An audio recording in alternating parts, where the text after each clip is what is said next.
محترم سامعین، medical insurance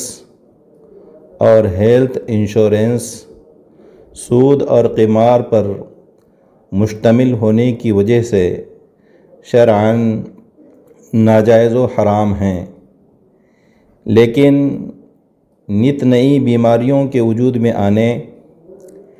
اور ان کے دوا و علاج پر ناقابل تحمل مصارف کے بڑھ جانے کی وجہ سے بیماری میں مبتلا ہونے کے اندیشے مراد غالب گمان سے اگر ضرورت مند لوگ میڈیکل انشورنس اور ہیلتھ انشورنس کی پالیسی سے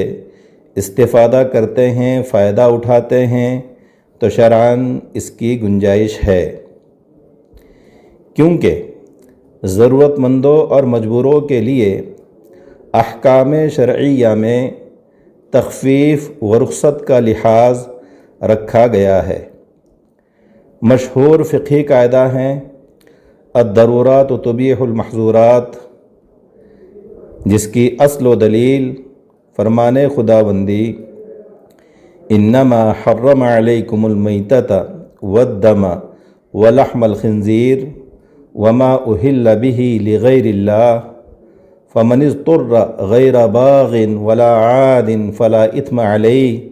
ان اللہ غفور الرحیم ہے۔ اسی فقہی قاعدے کو بنیاد بنا کر حضرات فقہائے کرام،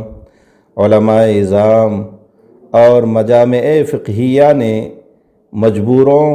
اور ضرورت مندوں کے لیے میڈیکل انشورنس کے جواز کو بیان کیا ہے،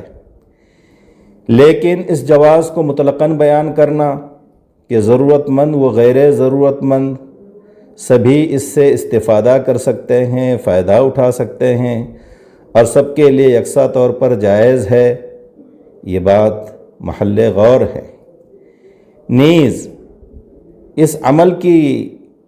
ترغیب کے لیے انہیں میڈیکل انشورنس اور ہیلتھ انشورنس کرانے کے لیے اس پر اجر و ثواب کے مرتب ہونے کی بات کہنا یہ بھی ناقابل فہم ہے، کیونکہ اگر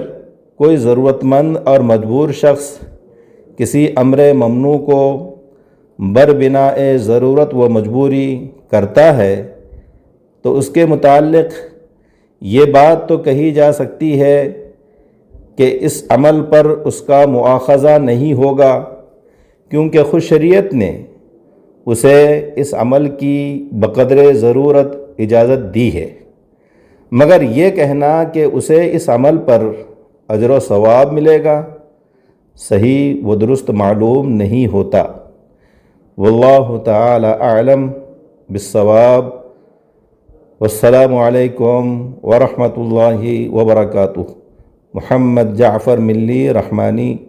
خادم الافتاء، جامعہ اسلامیہ اشاعت العلوم، اکل کوہ، مہاراشٹر۔